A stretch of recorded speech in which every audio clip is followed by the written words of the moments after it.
Ang gagawin po natin ngayon ay tsokolate na gawa sa purong kakao. Okay, ito po yung first step. Mangunguha tayo, mamimitas tayo ng bunga ng kakao.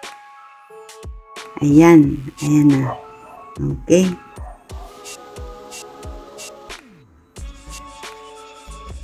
Ito, hihiwain po siya at para makuha yung mga buto. At pagkatapos ay idadry siya, ibibilad. Yan. Pag totally dry na siya, ay saka natin isasangag itong mga buto. Kailangan yung pagkasangag niya ay lutong-luto siya.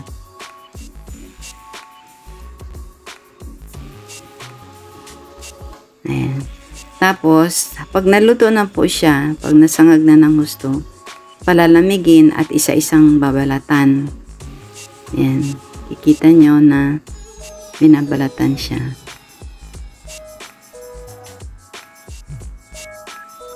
Kapag nadurog yung kakao, pwede naman siyang, kagaya po nito, hindi lahat nabubuo yung pagbabalat ng buto. Minsan nadudurog yung mga buto-buto. Kaya ito yung gagawin. Ang tawag namin nito sa Bicol ay tahop. Tinatahupan. Para malinisan siya ng husto.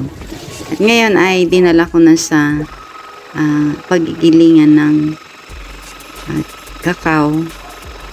At 4 na beses po siyang dadaan dun sa gilingan para maliquify na gusto yung chocolate. Walang matirang buo-buo. Maging liquid talaga siya. Yung fine na fine as in liquid talaga siya. So nakikita nyo, 4 na beses po itong inulit-ulit na gilingin. Hanggang sa maging liquid na talaga siya. Very fine.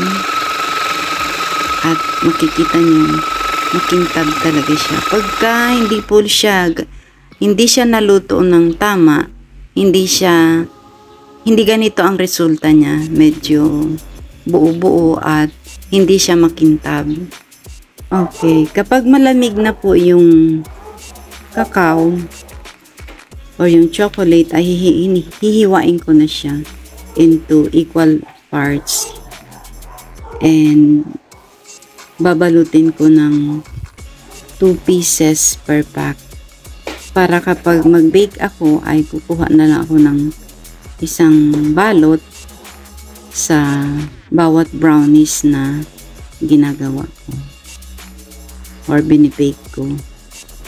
So after this, ang sunod ko pong ipapakita ay in my next vlog, ang sunod ko pong papakita ay yung paggawa ko ng brownies. So ito ngayon siya. Thanks for watching.